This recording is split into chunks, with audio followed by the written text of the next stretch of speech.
Students, welcome to our school YouTube channel. कल हमने lesson read किया था इंग्लिश रीडर का क्रिस्टोफर। अब हम उसकी बुक एक्सरसाइज करते हैं। फर्स्ट है answer each question briefly.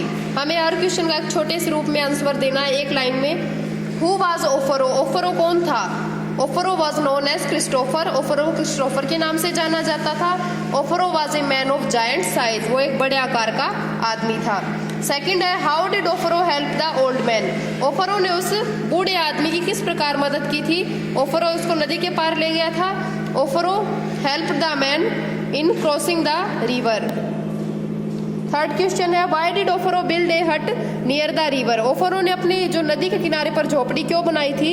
ओफरो built a hut near the river to help those people who don't know how to swim. जो ये लोग ये नहीं जानते कि तैरते कैसे हैं, उन लोगों की मदद करने के लिए।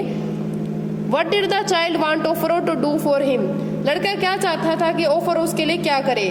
The child wanted Offero to take him across the river, कि वो नदी के उस पार ले जाए। नेक्स्ट क्वेश्चन है why did Offero want the child to come into his hut? Offero क्यों चाहता था कि वो लड़का उसकी हट में आ जाए, झोपड़ी में आ जाए?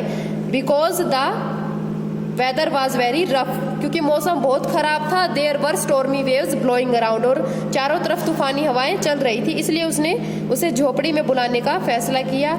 Why did Offero agree to take the child across the river? Offero agree मतलब सहमत। ओफरो वो सहमत क्यों हो गया उस लड़के को दूसरी तरफ ले जाने के लिए? क्योंकि when ओफरो said that the weather was rough, a sad look came on the child's face।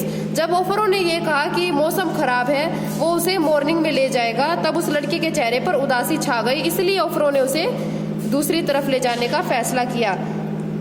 ओफरो agreed to take the child across the river because the weather was rough, and then a sad look came on the child's face। Seventh question है how did Offero carry the child across the river? Offero ने उस लड़के को कैसे उठाया उस नदी के पार ले जाने के लिए? Offero carried the child on his broad shoulder to cross the river. Eighth है how did Offero come to known as Christopher? Offero Christopher के नाम से कब जाना जाने लगा?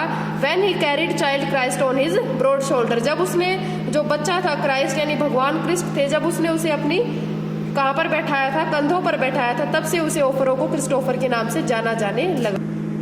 सेकंड है कंप्लीट ईच सेंटेंस। ये सेंटेंसेज है इनकम्प्लीट, हमें इनको कंप्लीट करना है।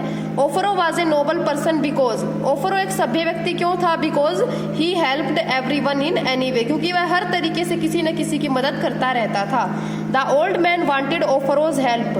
बूढ़ा आदमी ओफरो की मदद क्यों चाहता था? बिकॉज क्योंकि वह नदी पार करना चाहता था। तो क्या आएगा? He wanted to cross the river.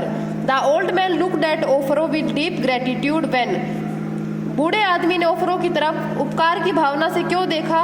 क्योंकि when he helped him to cross the river, then the old man said, may God bless you। क्योंकि उन्होंने उसकी नदी पार करने में मदद की थी, और तब उन्होंने कहा था कि भगवान तुम्हारी आयु को लंबी बनाए रखे। Offero knew that he had carried child Christ across the river. Offero को कब पता चला कि जब भगवान कृष्ण को उसने अपने कंधों पर बैठाया और दूसरी तरफ लेके गया? व्हेन कब पता चला? When he saw a soft circle around the child's head. जब उसने बच्चे के सिर के चारों तरफ एक सर्कल देखा था, लाइट का सर्कल था, वो चमक रहा था, तब उसे पता चला कि उसने भगवान कृष्ण को अपने कंधों पर बैठाया था। थर्ड है give a word for each of the following. हमें इनके लिए एक वर्ड डिस्क्राइब करना है। It is a building. यह एक ऐसी बिल्डिंग है where Hindus go to worship, जहाँ हिंदू पूजा करने के लिए जाते हैं। हम उसे क्या बोलते हैं? Temple. TEMPLE temple. Temple means मंदिर।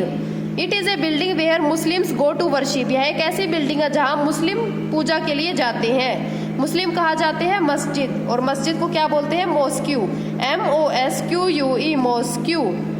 It is a building where Christians go to worship. जहाँ क्रिश्चियंस वर्शिप यानी पूजा के लिए जाते हैं उसे क्या बोलते हैं? चर्च।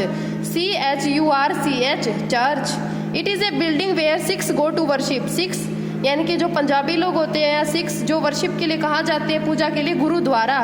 GURUDWARA गुरुद्वारा।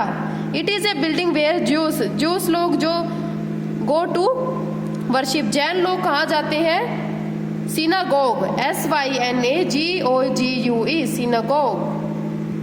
नेक्स्ट हम एक्टिविटी करते हैं who is behind the door, door के पीछे कौन है ये हमें पता लगाना है कि इसमें क्या आएगा। ये पिक्चर्स दिखाए हुए हैं। If you knocked on each of these doors, अगर आप इनमें से किसी भी दरवाजे को खटखटाओगे, यहाँ 4 दिए हुए डोर्स, इनमें से आप किसी को खटखटाओगे, हु वुड आंसर, तो आपको जवाब कौन देगा आपको ये बताना है। Draw a line from each door to the character, हमें यहाँ ये जो ये डोर्स दिए हुए और जो ये करेक्टर दिए होंगे इनको मैच करना है। वट वुड ईच करेक्टर से, ये आप खुद सोचना कि वो करेक्टर क्या कहेगा। मैं इनको आपको मिलवा देती हूँ। फर्स्ट है, ये क्या है, एक किले का डोर, यानी कि ये एक पैलेस का डोर है। इस पे अगर हम खटखटाएंगे, यहाँ पर अगर हम नॉक करेंगे तो कौन करेगा, यहाँ पर आंसर कौन देगा, किंग। तो पैलेस का किससे आएगा, किंग से। ये क्या है, एक स्टेबल का डोर है। स्टेबल मतलब अस्तबल, जहाँ घोड़े रहते हैं, अस्तबल का डोर है ये। तो यहाँ पर कौन आंसर देगा आपको, हॉर्स। स्टेबल का आएगा हॉर्स। ये क्या है, डॉग का कैनल है, जहाँ डॉग रहता है। तो आपको यहाँ अगर आप यहाँ नॉक करोगे इसके डोर पर तो आपको कौन आंसर देगा, डॉग, कैनल का डॉग। ये क्या है, एक रॉकेट का जो एस्ट्रोनॉट जो मशीन होती है वो है ये। अगर आप इस पे नॉक करोगे तो कौन आपको देगा, एस्ट्रोनॉट। तो इसका आएगा एस्ट्रोनॉट। आशा करती हूँ आपको एक्सरसाइज समझ आ गई होगी। आप अपने इस यूट्यूब चैनल को लाइक करें और सब्सक्राइब करें।